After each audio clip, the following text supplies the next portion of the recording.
Hello and welcome to the Overland Journal podcast. I am your host, Scott Brady, and I'm joined today by my co-host, Matt Scott. Now, we have a very fun conversation about a new category of vehicles that we like to call Ultra Overlanders, or maybe think of it kind of like the grand tour of overlanding.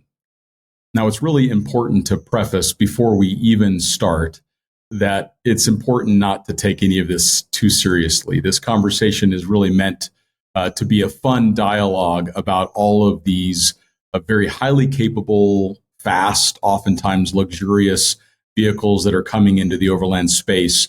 And the reason why we tested them and the reason why we're covering them is twofold. First of all, they have actually become very popular for overland travel. We're seeing them used more and more by our readership. And secondly, these vehicles oftentimes introduce new technologies that's important for us to be able to become familiar with. So that way, when they're available on more standard vehicles, we already have a baseline of understanding of how the performance should work. So think of these long travel vehicles. Oftentimes they're supercharged, hybrid drivetrains. They've got much larger tires oftentimes than typical stock vehicle would have fitted. So this is a very fun conversation about the Ford F150 Raptor R, the Ford Bronco Raptor. We also talk about the GMC AT4x AEV 1500 in both the gas and diesel variant. We also talk about the Ram TRX, which is in its last days of production. We also include in the conversation the Jeep Wrangler Rubicon 392 with that 500 plus horsepower V8. And then we have some minor dialogue around the Toyota Tundra TRD Pro, the Wagen 4x4 squared, and also the classic Ram Power Wagon that's available in a 3/4 ton. So these are all of the Ultra Overlanders. So these are a little bit extra, a little bit extreme. Don't take the conversation too seriously. Now, again, with all of these principles of overlanding, all of these main gear reviews, main field tests that we do on the podcast, these all come from our work at Overland Journal. So the reason why it's called the Overland Journal podcast is this is all of our learnings that we create through the production of our premium print publication. So one of the best ways that you can support our podcast is to subscribe to the magazine. And you can find out more information on overlandjournal.com.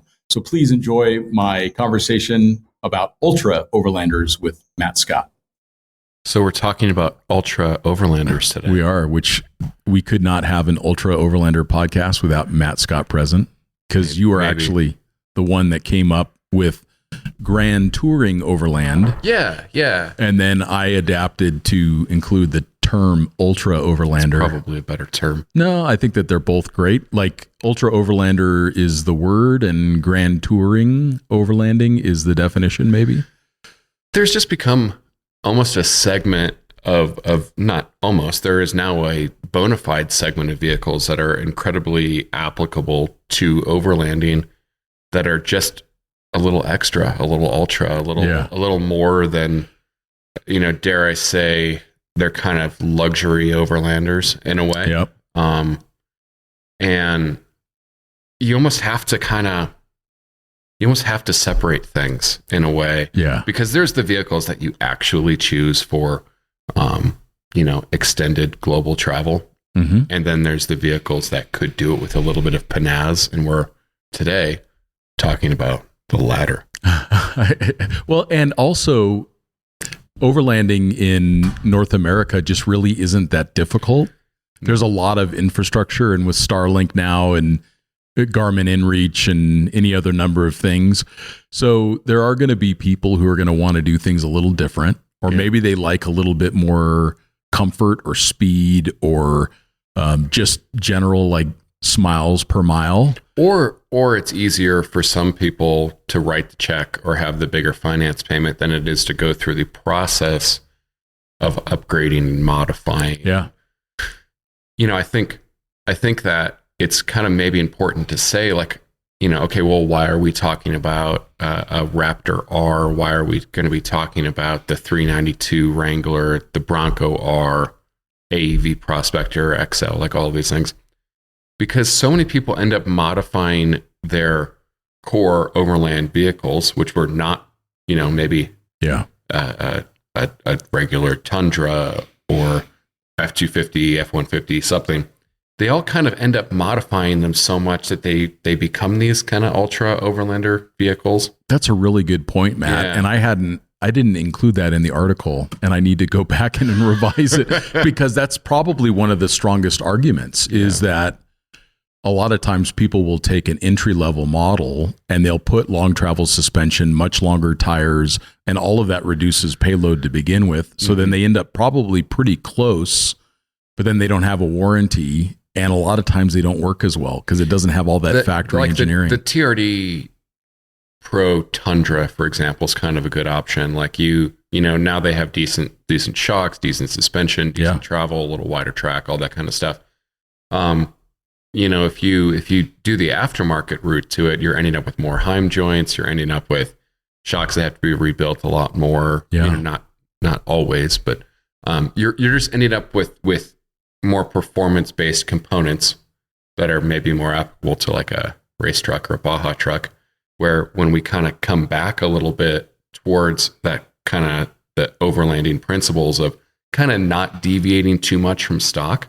A lot of these vehicles are that, a kind of factory skunk works, already modified and already done machine. And warranted, and you can finance the whole thing into one payment. Yeah. So I think if the plan is to buy a stock vehicle and then modify it heavily with all of this aftermarket stuff, it may be worth considering one of these ultra models because it may actually get you there cheaper at the end of the day because you're not taking off a set of wheels, you're not removing a suspension that you've already paid for. There is some economy that I think which is hard. It's hard to say economy around these trucks because I think the cheapest one in this lineup is $88,000. So it's crazy how expensive vehicles have become. They really are. A buddy of mine, Will Marshall, was in town and he's getting a new Raptor, and the sticker on it's like $90. Yeah, for just like a kind of like a base not a base Raptor, well equipped. But I bought that same truck, or the equivalent in 2017 for like 64. Yeah. It is. And some of the very first Raptors that came out, they could be purchased from the dealer because they weren't really known yet in the high 30s. Yeah. So it's really. And those trucks are still in the 30s. Oh yeah. They're super, because Ford has proven that the concept works so much so that everybody else is chasing them. Everybody's doing it. That everybody's chasing them. So like for me, the one really important caveat is that I'm not suggesting that these Ultra Overlanders are the right choice for very many people, but they are going to be a great choice for some people. Yeah. And they are just fun enough. They're so enjoyable to drive because I was a huge critic of these things up until I got a chance to finally drive all of them, starting with driving your TRX. Which was a wonderful vehicle. Yeah, and I remember when my attitude towards these vehicles started to change was when we're on Expedition 7, we're coming into Ushuaia, we just done all this stuff in these Land Cruisers, and the very first overland vehicle that I saw in Ushuaia was a Ford Raptor with a four-wheel camper in the bed and Utah plates. So kind of started the same place we did. Now we went a little bit different route to get there, but they drove and we were able to talk to them. They drove all the way from Utah to Ushuaia in this Ford Raptor. And I asked if anything had gone wrong with the truck. They're like, nothing. And they didn't do anything to modify it. It was an unmodified Raptor with a four-wheel camper in the back. Maybe they had done something to the springs in the rear. You can do some Deaver springs or whatever. But that was it.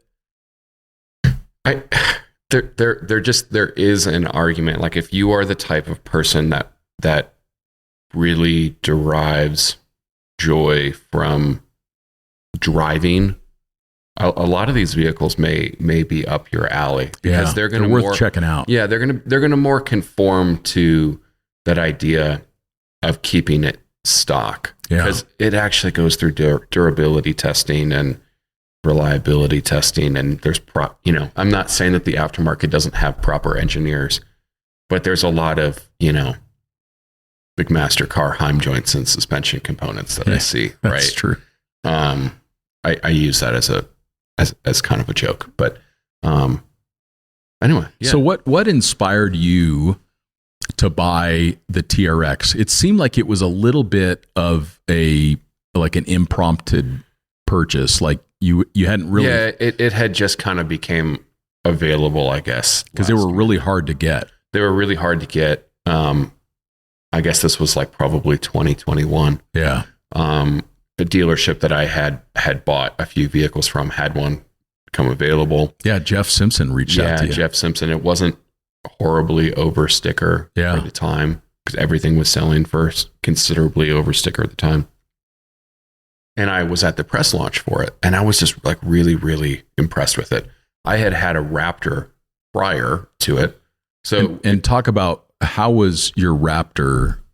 Was it like one of the, at the time, was there only one Raptor model or was there several? At the time, there was one Raptor model. This was like the second gen Raptor, I guess. Was yours V8 powered? No, it was the 3.5 V6 twin turbo. Yeah. It was great, honestly. Like I went from an F250 to the Raptor, to the Gladiator, to a stock 2500, to the TRX, to the PXL. So I went through like all of these like super trucky things, like back to back to back. You're well qualified to this conversation. Yeah. I'm the exact opposite. I've driven them all extensively, but I've never spent my own money on one. Yeah. And on all of them, I did not receive any manufacturer assistance or anything. Yeah, so, of course. The TRX was one of the best cars I've owned that I could just like hop in and drive. That the 1500 Ram chassis is really good.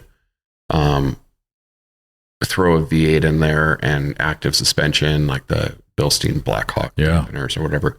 It was just for going down dirt roads, for kind of having fun in the dunes. Even the highway, like some twisties, like it was just like really fun.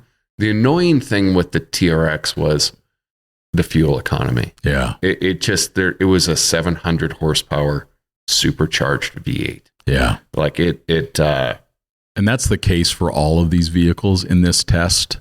The Bronco gets a little bit higher on the gas mileage range, and then you can get the GMC AT4x AEV with the diesel, and then of course that's like literally 3 times better fuel economy than the TRX. Yeah. 3 times. That's crazy. The TRX just, I lent it to Chris Walker, who's a very, very well qualified 4-wheel drive trainer, professional driver.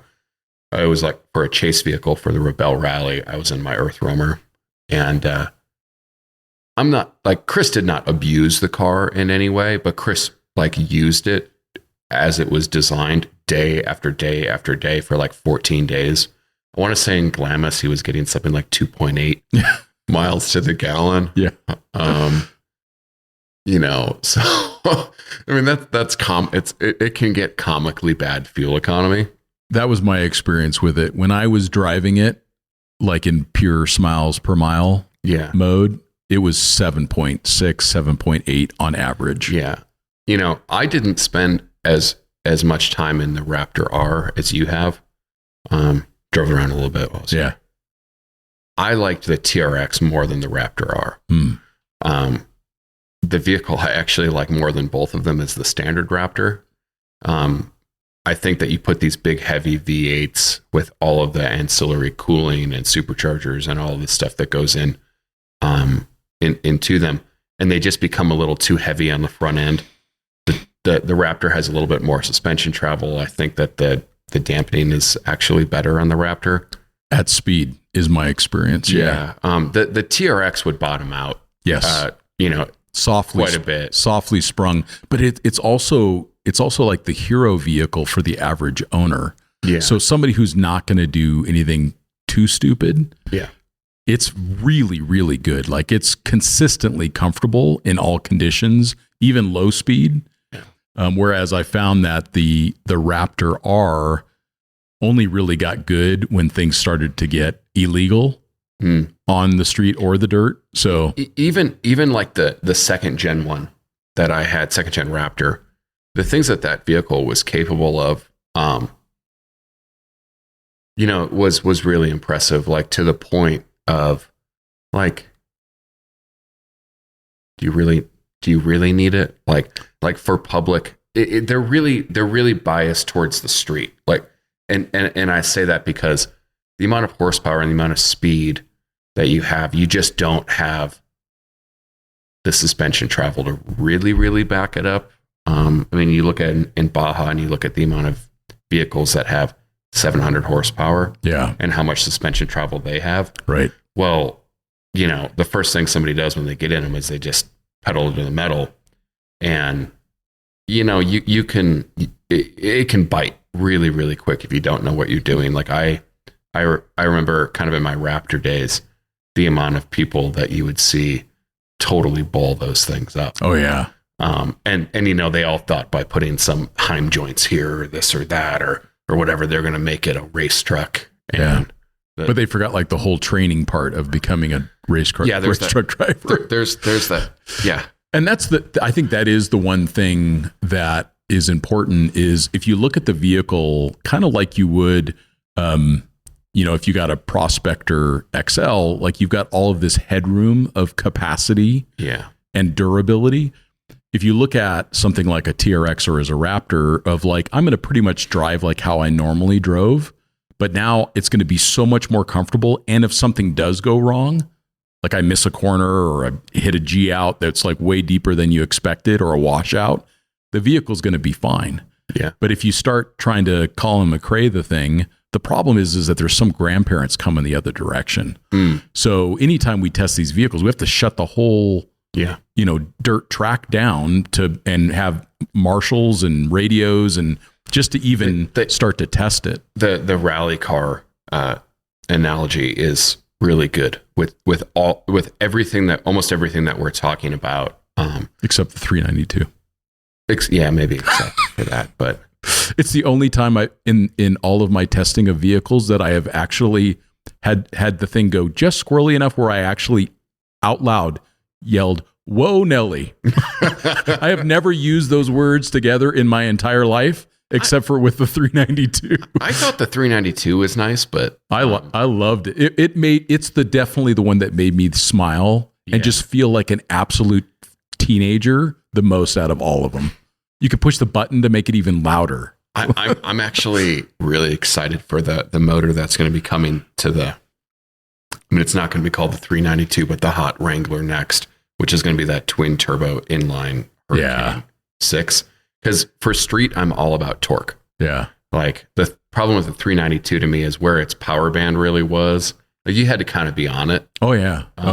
And it was cool, but like, I don't know, like the big lumpy V8 thing is maybe not my thing. And you made that point when we talked about it the last time of, it's pretty dated. It's a pretty dated motor. And I wasn't really aware of that. I think the biggest challenge with the Wrangler is that it's a rock crawler with 500 plus horsepower. So it just, the engine starts writing checks that the chassis has 0% chance of ever cashing. Yeah.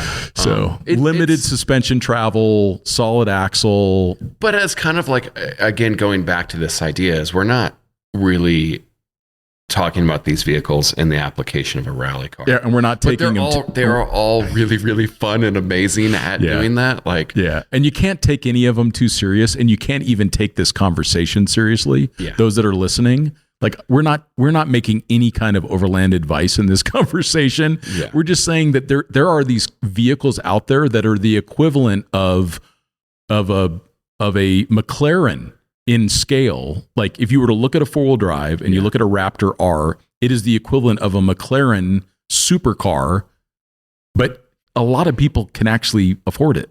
Yeah. Whereas there's like 5 dudes that can afford the supercar, and there's maybe 500 dudes that can afford the Raptor R. We go back to the the folks who drove down to Ushuaia in the Raptor. Yeah. Like that would be just a great choice. Like particularly now that the Raptor can get up to 1,500 pounds of payload. Yeah. Boy, that would be a that with just a modest 4-wheel camper, or like an AT camper would be really cool. Get in that and just go. You would have fun in it. Yeah. Let's talk about. And they also never had trouble with, because even though it says premium fuel 91, they just put whatever the best fuel they could find the whole way down, and it never threw a code. The gave EcoBoost can learn, so you can run 87 in it when you're just like on the highway and you don't need the power, and then it'll actually adjust to the 91. It's pretty cool. But you could have a lot of fun with a vehicle like this. Yeah. Like let's say that the Raptor, let's say the Bronco, let's make sure that the GMC Sierra 1500 AT4x AEV blah blah thing is in there. Long name. Like all of these vehicles are going to be fun. They're all going to excel in the areas that you kind of want an Overlander to excel, which is, spending a lot of time on dirt roads. Yeah. Like oftentimes you're not doing Baja whoops with a camper. I mean, you really just shouldn't be, No. The moment you convert a car to carrying stuff for living, right? Like a microwave in there or whatever. Yeah, it's like, just don't do it. Even just like as simple as like a camp stove. Like that camp stove, like gravity still is there, right? They would all just really excel in, long dirt roads, which is a lot of what we realistically do, and they're going to be reliable and they're not going to squeak. Yeah, and that's the thing that maybe drives me crazy about a lot of aftermarket suspension, particularly on independent front suspension vehicles. Is they do these Heim joints or these like uniballs and all this stuff, and I just like skip the upper control arms. Oh God, like I would not lift a car to not have to deal with that. Like it is like now there's some that are coming out that have a ball joint. Toyota actually has an OEM. There you go. That's perfect. Upper control arm that realigns your front end. And that kind of stuff makes a ton of sense. But the ones that give you that, I think some of them are an extra half an inch of travel or an extra 3. And all it is it's just moving it into a different direction, right? Like your CV only has so much. So you're giving up any down travel that you have in the hopes of trying to get more up travel or something? No, it's more down travel, but the bigger issue too is that these CV axles, especially if you're running factory axles, they are designed to operate within a specific range. So like, for example, full droop, full lock with a CV front axle is when it's at its weakest. So the more that's why they have limited travel range, is because they're trying to preserve the CV under four-wheel drive low rock crawling situations. They're trying to preserve those CVs. There's a reason why they have limited amount of travel, because full droop with a CV and full lock, there's just very little material left. I just know that anytime I go out with somebody that has like a Tundra or a Tacoma that has done long travel or has done, just mild lifts, like they all bring like axles with them, and that's just not very practical. So that's where vehicles like this can be kind of interesting. For sure. Because a TRD, whatever TRD off-road Tundra, and then you go and there's like this idea, oh, well, I'm going to be upgrading and getting something better. Like, I don't know if you're getting something better these days. Probably not. And they're really, really good right out of the factory. Yeah. And the amount of people, again, that can actually drive them to figure out that nth degree difference. Yeah. Are you actually going to be there? I think it's a lot. I think it's still just a lot of signaling. It's like I've got this extra fancy whatever makes me cooler. Yeah. Well, let's go down the list. So let's start off with the Bronco Raptor, which Ultra Overlanders for people that own white sunglasses. There you go, or flat bills, maybe. Yeah, some pit vipers, maybe. Pit viper. And I think that's. I mean, it does. We're not trying to sound mean, because there's so many amazing things about the Bronco Raptor, but it's just these fenders that make it look like such an afterthought from like a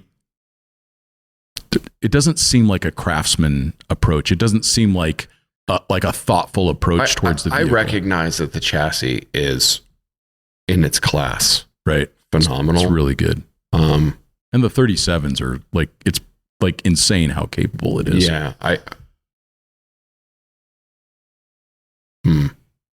Just don't like it. Yeah. You've not been a fan of the Bronco. And whereas I would put my own money towards like a standard wide track or track or whatever Bronco. What I found with the Bronco Raptor was that it is so wide that then it becomes a liability in technical terrain. So then you're like, well, you would use it in more open terrain. Well, then why not have a Raptor F150 that has the wheelbase and everything else to make it more stable and appropriate for high speed? So it kind of ends up having an incredible spec sheet, but not a lot of excellence in any one area. It is very impressive. Like if you have some room on the trail and it's technical, the thing is an absolute mountain goat. Well, it's very much that kind of, what Ford did with the Raptor was to bring Baja race trucks to the everyman. And this is meant to kind of bring the Ultra 4 to everyman. Yeah, that's true. But I just, I don't know. Yeah, you're not a fan. And the other thing I found was that all these other vehicles are pretty fast. The diesel GMC excluded. It is fast, but like compared to these other ones, it's not fast. But I was disappointed in the power of the Bronco Raptor. Like it even says that the 0 to 60 is 4.7 or 4.8 or something, and I could not get it to do even close to that in any condition. So I'm not sure where they got that number from, or maybe they had a different size tire package or something, but like it felt pretty slow compared to these other monsters. I struggle to pay G-Wagen money for a Ford Bronco. Yeah. Because it's $90,000. Yeah. Yeah. It's expensive. Plus ADM and all of the stuff. And I just don't think that it's a quality vehicle. I think it's a really fun vehicle. Like if you're just like, heck yeah, I want to go mess up some public lands and see how many cyclists I can run over on the Forest Service roads. I think the Bronco Raptor R is like phenomenal for that. Or Bronco R. I guess it's not a Raptor. It's a Raptor, yeah. Bronco Raptor, but not the R. Yeah. Sure. Craftsmanship issues. Yeah, and that's the way I feel about those fenders. It's like somebody's just like, oh shoot, this thing is so wide now, we got to put some fenders on it, and it has to go on sale next week. Yeah. So they like 3D printed, like they had their teenager 3D print some like like Grand Theft Auto as like a Hunin car or whatever. Right. I think that the Bronco Raptor is probably super fun. It is super fun. It's super fun to drive, but it is not in the same outcome as the rest of these vehicles. So there are things to like. Like if you never had driven any of these other cars and you hopped in a Bronco Raptor, your mind would be blown. But that means you just haven't driven one of these other cars because they're so much better. Yeah. It's just like it's a UTV car. Yeah. It's my vibe. Yeah. That's a good point. But 3 times more than a UTV. Yeah. All right, so then let's talk about the F-150 Raptor R, which is on the list. You're a fan of the regular Raptor, but the Raptor R, in my mind, was the highest performing. It's that little extra. Oh, yeah. 37s makes a big difference. Yeah. So in my experience with some of these really big, long travel trucks like that, I've been a little unimpressed with its technical terrain capabilities, but this thing did our most challenging track. Like it probably would have done it in 2-wheel drive at 30. Yeah. But I didn't do that. But like it had no issues, whereas like the AT4x AEV, because it has a 33-inch tall tire, so a 4-inch smaller tire, 2 inches less ground clearance, and also less lift baked into it. it was really dragging through these obstacles. And the Raptor R didn't touch anything. It was literally effortless. And then at the extreme, there's nothing on this list that's even close. The TRX blows through the travel too quickly. It's too softly sprung. It has similar travel numbers, but the way that it's tuned is very different, and it feels like a heavier truck.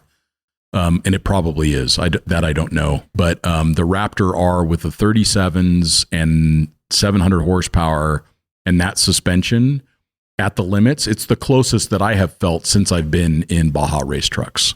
So it is as close to a factory ready race vehicle that I've ever seen. Yeah, it's very much kind of like the, in sports cars you have the GT3 series. So Porsche does a GT3, McLaren does a GT3. Like it's very much like a, production special kind of vehicle, except there's no like race series for it. Almost too bad that there isn't, because that would be neat. It'd be totally again, worthwhile. what we were saying earlier is that you couldn't put that much horsepower in a race car with that little travel. Sure. You'd be asking for it. I mean, like a trophy truck's not that much more. Yeah. And you're twice the suspension travel. And they usually run 39s, so even bigger tires. Yeah. And they're also lighter weight as well. They can be. But again, as this kind of like very special occasion overland truck, like it'll do it all. Yeah. I mean, it really did. In fact, you and I did a trip together. We went out to what lake did we go to? Alamo Lake. Yeah. And I towed a Patriot trailer behind the Raptor R, which I think is probably the only trailer that I can think of that would survive behind a Raptor R, because I did push it. And I was shocked with how well the Patriot held up to Raptor R speeds. Yeah. But it towed easily. And then also I slowed down and I just enjoyed the day and put the windows down, and the vehicle was incredibly comfortable and capable. You just didn't feel like that there's anything that you would come across in the desert that would even make the truck blink. Yeah. Yeah. I think I remember going back to one of the press launches I did on the Raptor and talking to the engineers. I'm like, what's the dumbest thing you see people do to the Raptor in the aftermarket? And they, like, two guys simultaneously leveling kits. And they're like, we don't get it. Like, we've tuned this suspension. We have all this position specific dampening and valving. Where I'm going with that is you don't have to do those things with these vehicles anymore. Like, they're just so capable. Yeah. It might look a little cooler lifted or something, but there's a compromise. It's on 37s with 14 inches of suspension. You just don't need to do it anymore. Just let it go, man. Let it go. Yeah. Yeah. And just enjoy it. Have fun with it. The Raptor is and always will be a great choice. The F-150 is it still the most produced? I believe so. I believe it's the most produced vehicle in the world. Yeah. It is. Or certainly in the US. Yeah. And this is the most refined version of the most produced car made. You can never discount the F-150. And it had real payload. So if you want to go to Home Depot, the one that I had showed 1,500 pounds on the dorsal. Which is significant, because when I had mine, I believe it dipped into the high 800s or low 900s. Yeah.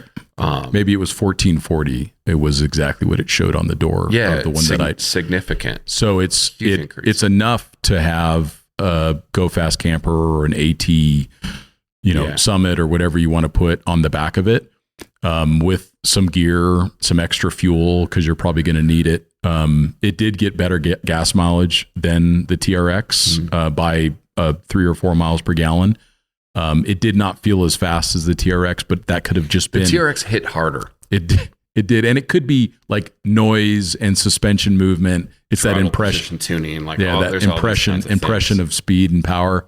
The only downside I would say on the Raptor R is that a lot of people are spending $150,000 to get this truck.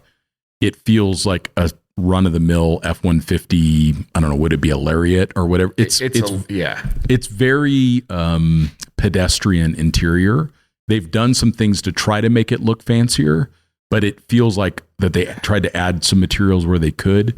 So that's the only place where you feel it fall quite a bit short of the TRX. And I think it's worth mentioning with a lot of these things, and I guess this isn't financial advice, but we are in one of the only times in recent history where pickup trucks have, at a minimum, sold for sticker. Yeah. So when you end up in an environment where you're paying sticker plus money for something, you just have to realize that you're likely never going to get that money back. Yeah. Right. Despite how Bitcoined out you feel like you are at the moment. The direction that things are going is back to, American pickup trucks being 5, 10, 15, 20% below MSRP at all times. Yeah. We just haven't, this kind of rolling recession or whatever hasn't quite hit.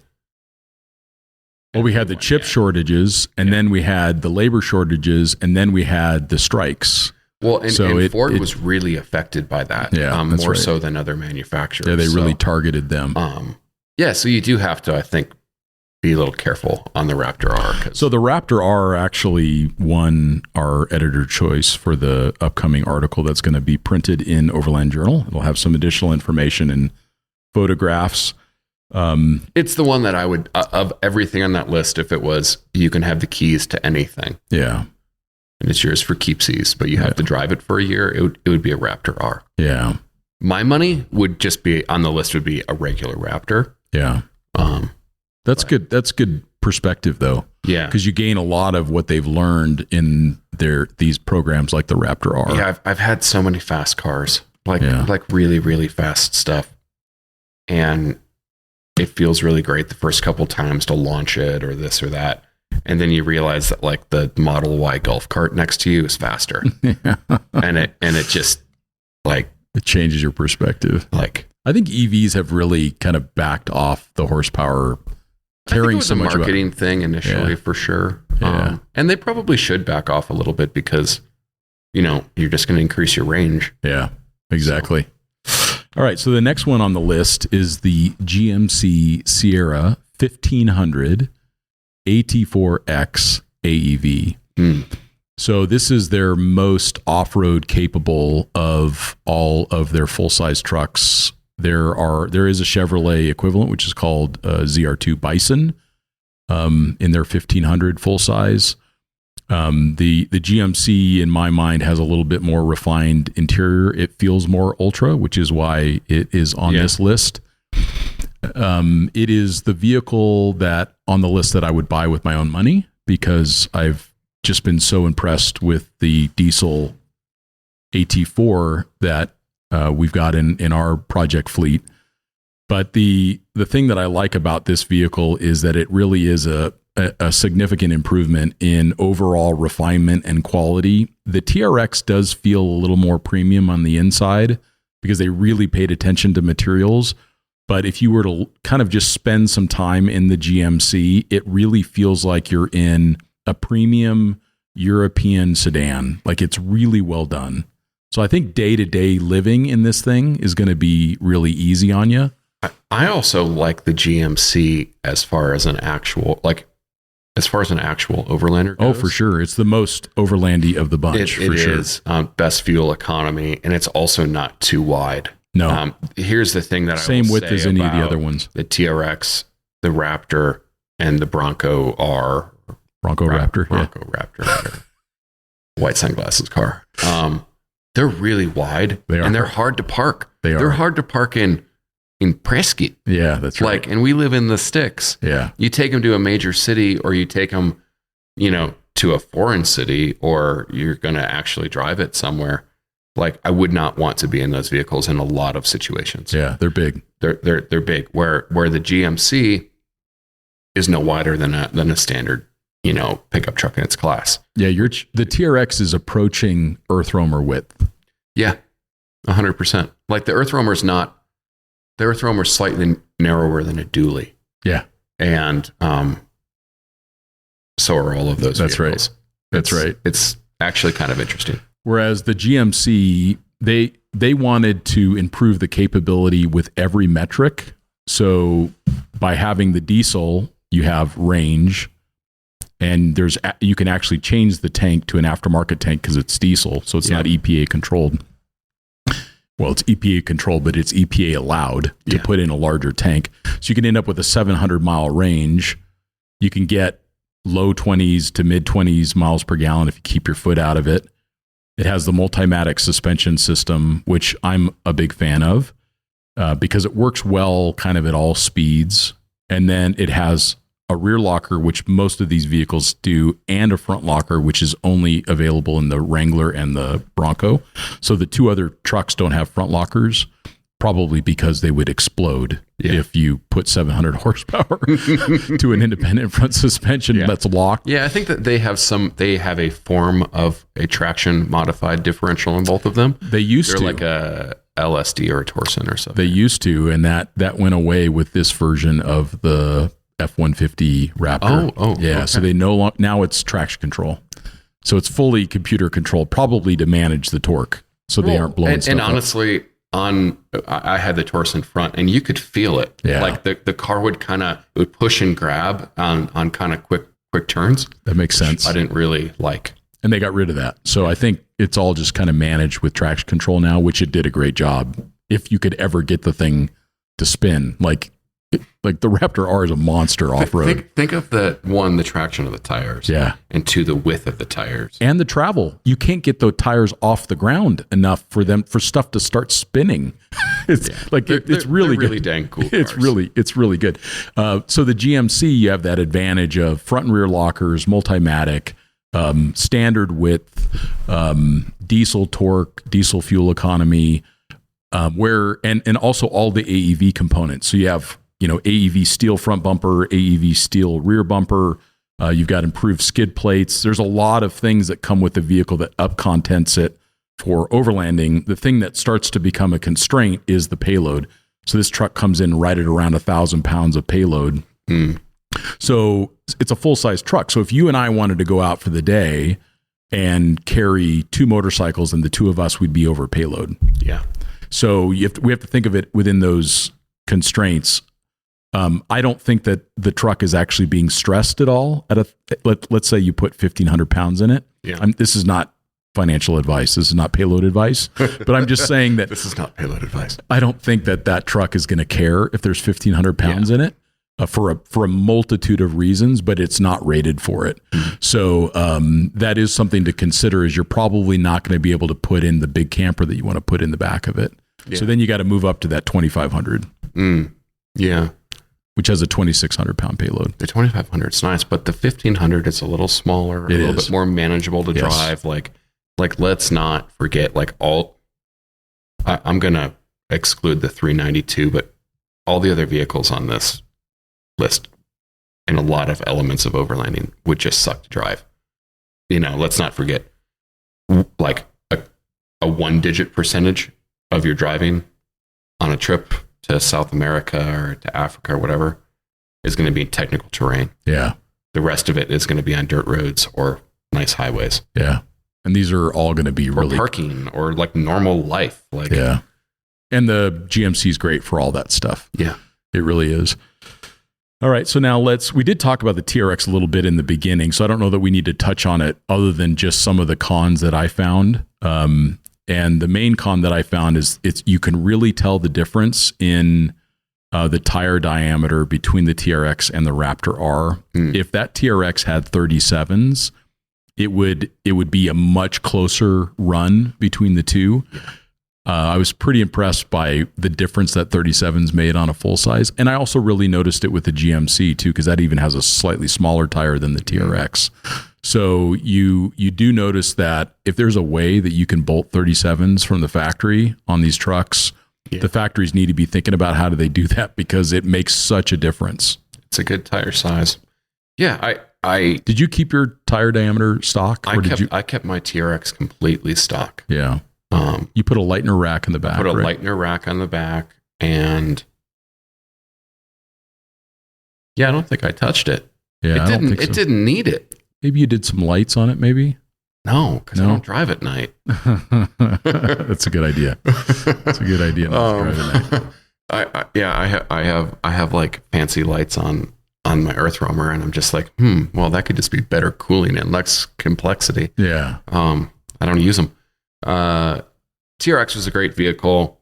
I don't think. Why did you sell it? Because Jackson at Ellis, Ram, Dodge, Jeep, Chrysler in Glendale had a Matt Scott package Prospector XL show up. Okay, got it. Yeah. So we can, we'll talk about the Prospector in a few minutes. So that's why you sold it. It was fine. Because I was hood rich at the time. Well, and you also sang high praises of the TRX the whole time you owned it. Yeah, like it was interesting. We had a really early one, and we took it to Car Week in Carmel and Monterey, because that's kind of another world that I have fun in. And to drive a pickup truck that got that many looks, because they weren't really out yet. Yeah, and there was that pop in blue too. And it was the hydro blue. But it was great because we were able to go from Prescott to Carmel in a really easy drive. Like it was a great grand touring vehicle. Super comfortable. It wasn't too long. It was like this silent on the inside. Super quiet. Yeah. As a road going vehicle, it was like. And the fact that it has so much capability on the dirt, I just found it really nice just for a day out in the dirt, because it had so much reserve capability and so much comfort that I actually never found myself airing down. And I'm a big proponent of airing down tires, and you just didn't need to. It was so comfortable. It was a great car. Fuel economy would be my main gripe. And I think that the suspension's good for how you realistically use it. That's what I found. But I think that the Raptor has better suspension. Oh yeah. And it's noticeable. I drove them back to back, and it's noticeable. Power is great for the street when you're off road. It's like an adventure bike. We have these 200 horsepower adventure bikes, and the moment you put them into like the off road mode, they have like 70. Yeah, 70 to 100. Yeah, you just don't need it. Like, it's fun for doing donuts and stuff in the dunes, but I'll take the travel. Like, again, like I would just take a regular Raptor. Yeah. All right, so then now let's talk about the 392 Wrangler. It's definitely, and I mentioned this a little bit earlier, but it's the one that I just felt so hooning in. Like, I wanted to race everything. I don't know why. Maybe it was just that week. I was just like feeling extra Scotty salty or whatever, but like I kept it the entire time in full exhaust mode. And the only thing that would have been better is that the windows were tinted so that no one could recognize me being such an idiot for the entire week. I just think that the JL as a chassis is really well sorted. Yeah. I think it's really well developed. It is an evolution of the JK, which was pretty dang good to start with. Yeah. I find this one hard to fault. Yeah. Like I just really couldn't. I just thought it was awesome. It would be the most, again, like the 392 isn't really any wider than a regular Jeep. You're not getting into the Bronco Raptor territory where it's like really, really wide, and you have like, the body of the Bronco is wider than the body of the Wrangler. Yes. And then the Bronco Raptor has bigger fenders than the Wrangler. Yes. So the 392 is still capable on trails. Oh, not that the Bronco isn't capable on trails. I should say that a different way. It's a lot more manageable. Yeah. If you were to go drive like the Doozy Ursham with the Bronco Raptor, you would have none of the fenders at the other end of it, most likely. Yeah. Whereas the Wrangler would be like, you get done with that trail and you take it in for an oil change. It's like it has so much capability, and it's also that familiar capability. So like Dave Harriton has talked about, well, not only did he call the 392 peak Jeep. So if there was ever anybody that could make a declaration around a vehicle, it's Dave Harriton. Yeah.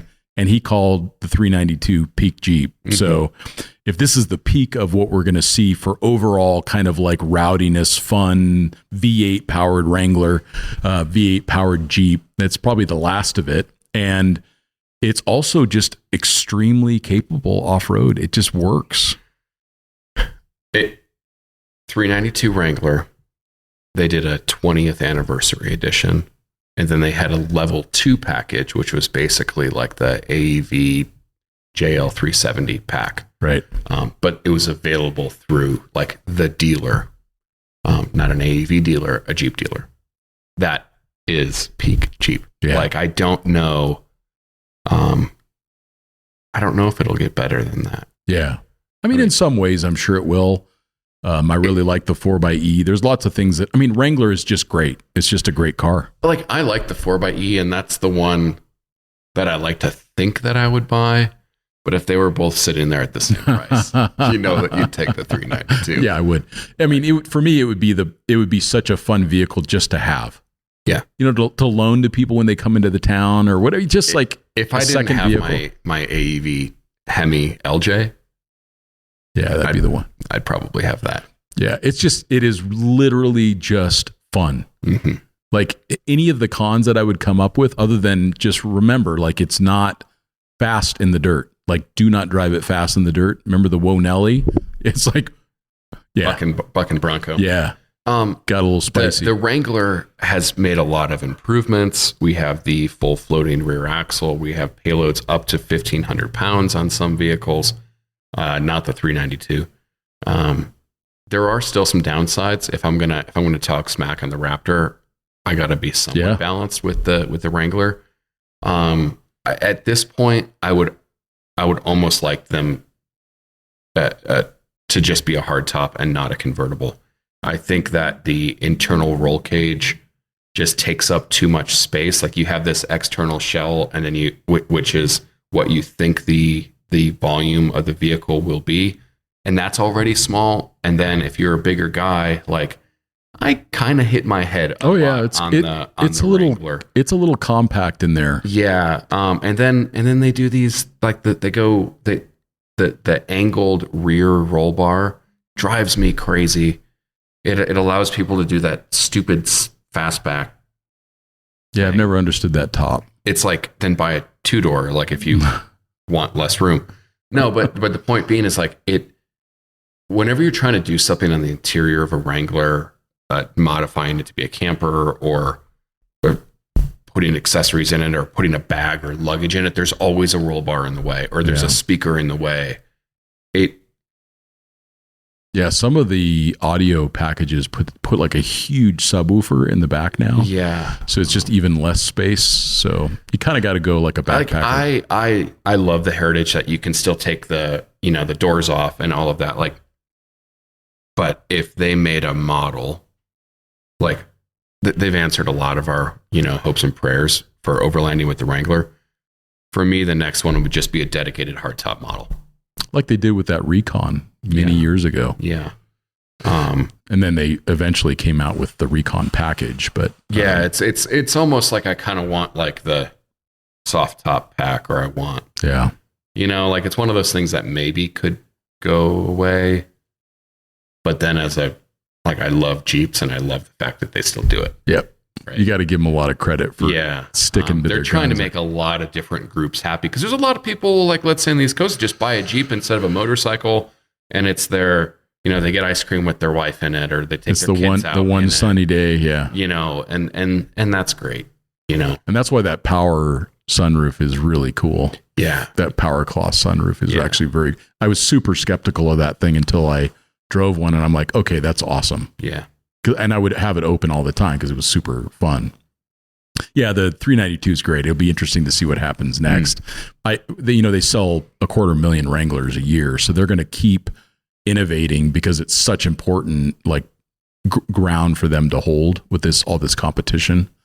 So, and fortunately, they have Matt Scott to keep the Bronco at bay on sales. I think we need to get another one out here and just have you take a look at it again. Maybe it's improved. Maybe.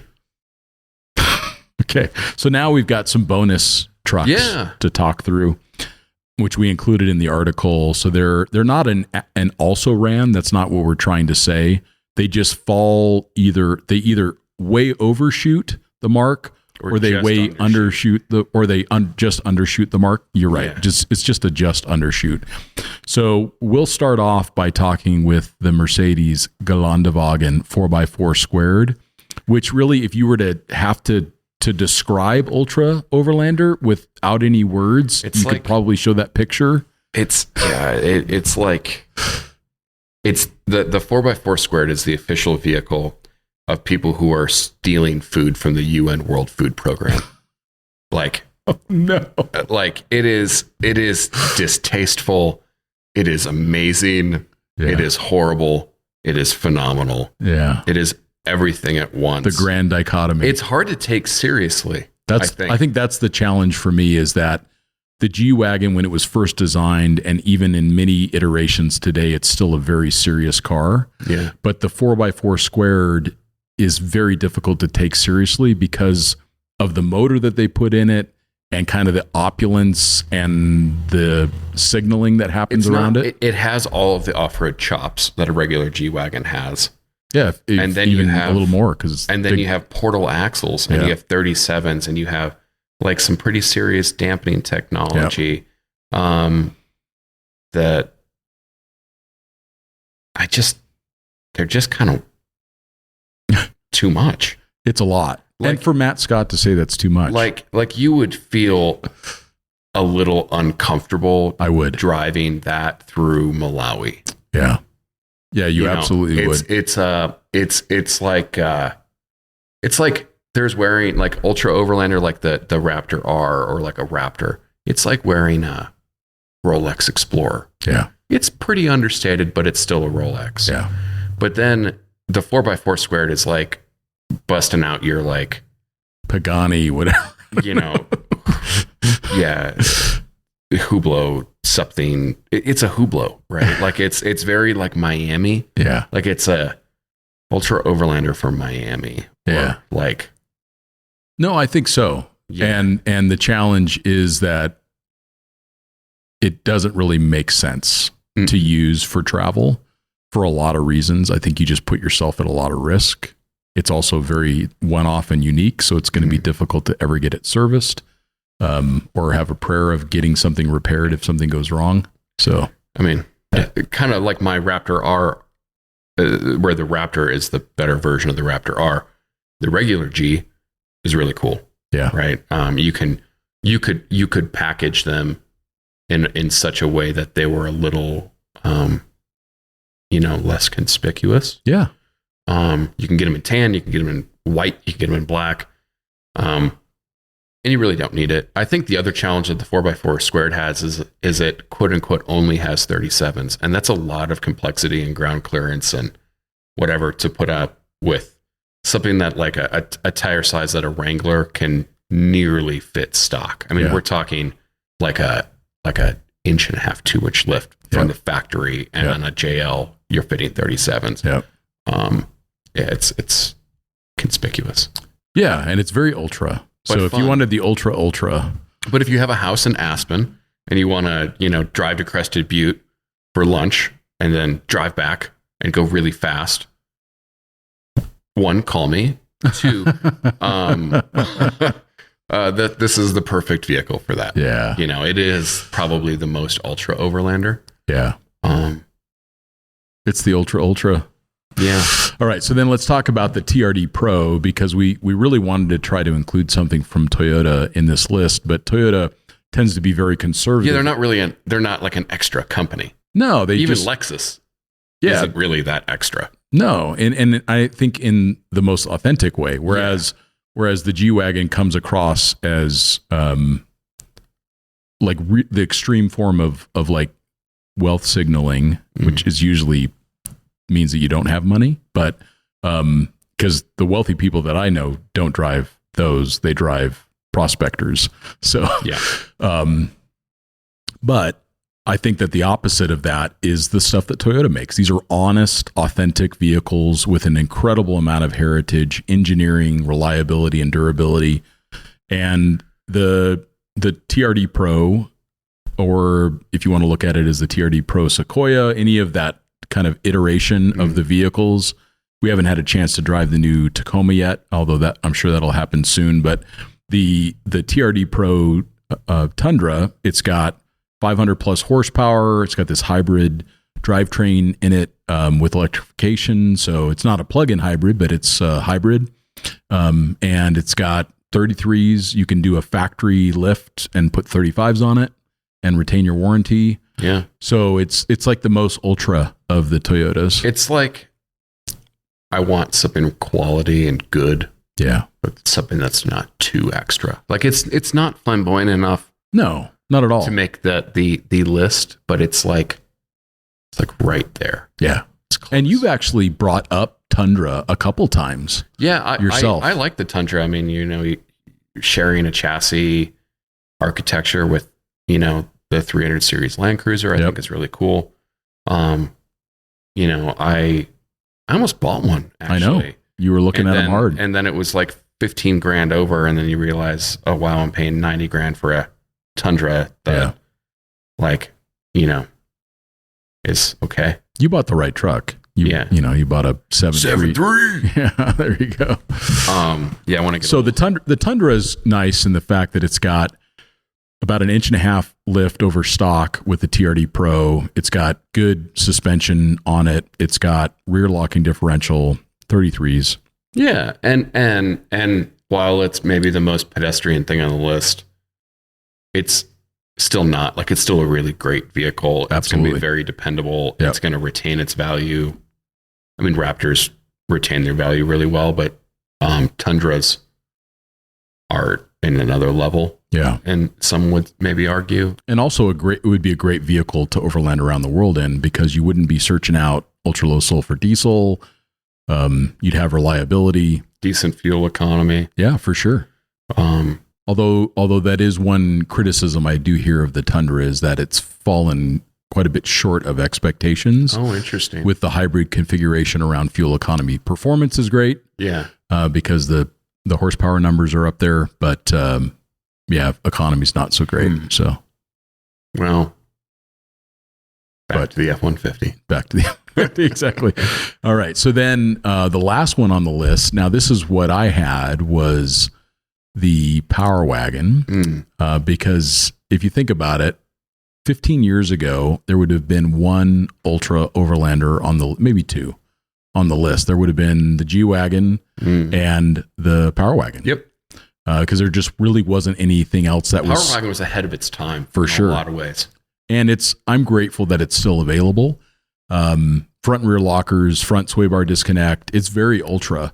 It's also a very simple truck. It's got the 6.4, and it has a 392 in it. It's the 392 truck motor, a little different. It's having owned like a Prospector XL and having owned a regular 2500 of the same year. It's weird.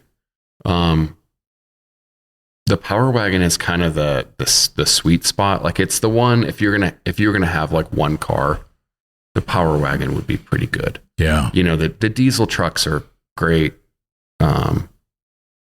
But the Power Wagon has a better transmission in it, right? A lot more updated, has the ZF8 HP trans.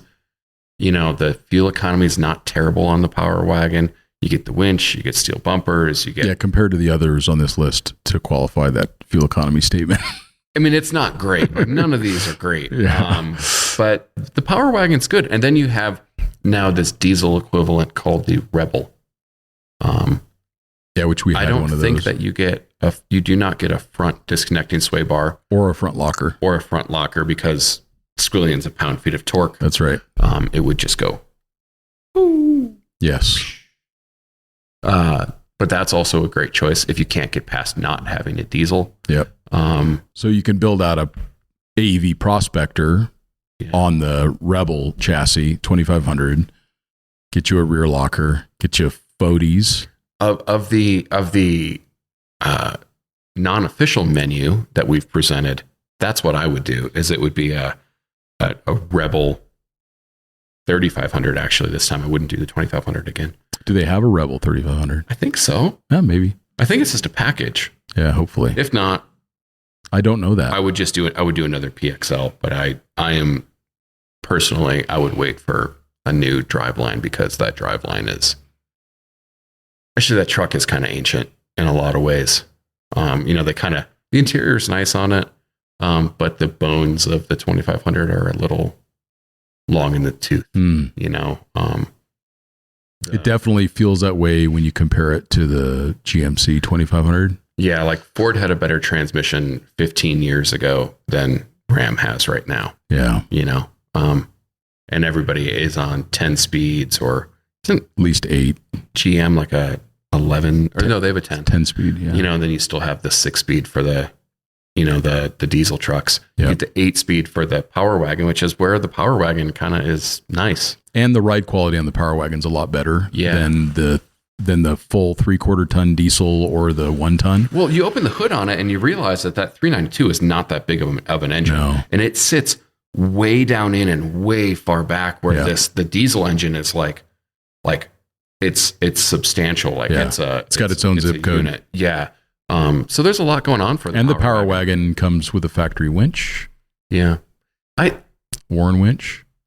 Does putting a camper on the Power Wagon still like technically void the warranty? Oh, that I'm not familiar with. Although it's a well-suited truck for like a very simple 4-wheel camper. Yeah, perfect for that. So the vehicle comes in at around 1,600 pounds of payload. So it's not terrible. Yeah. But remember, it's a 3/4 ton, but it's only got 1,600 pounds of payload. So it's this weird.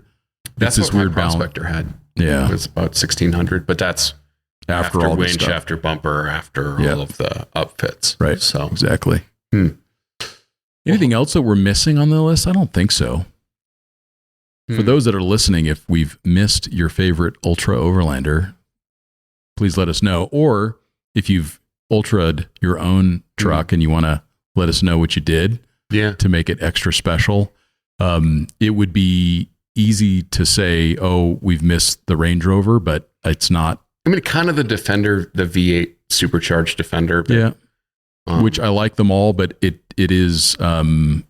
did not really kind of meet my expectation for this category, which included some of that higher speed, little bit of that. Maybe you said it right with the flamboyance. Like there's just something, although like a Defender 90 with a V8 is pretty ultra. Yeah, it's pretty cool. So yeah, that would be another one to include, and it would be a fun car to own. Yeah, it would be.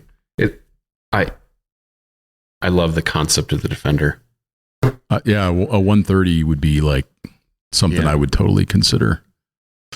But there's a lot of fun vehicles out there, and we wanted to have a podcast talking about fun, ultra kind of overlandy stuff and not take it too serious. Yeah, always spend the money on travel. Yeah, not on the vehicle. But if you have time and money, these are fun toys. They are, and we're not suggesting that anybody should consider these for their overland travels, but it might work for somebody with has like the right kind of for like for this new North American overlanding thing. Yeah, perfect. Yeah, exactly. So cool. Well, thanks, Matt. Thank you, and we thank you all for listening. And we'll talk to you next time.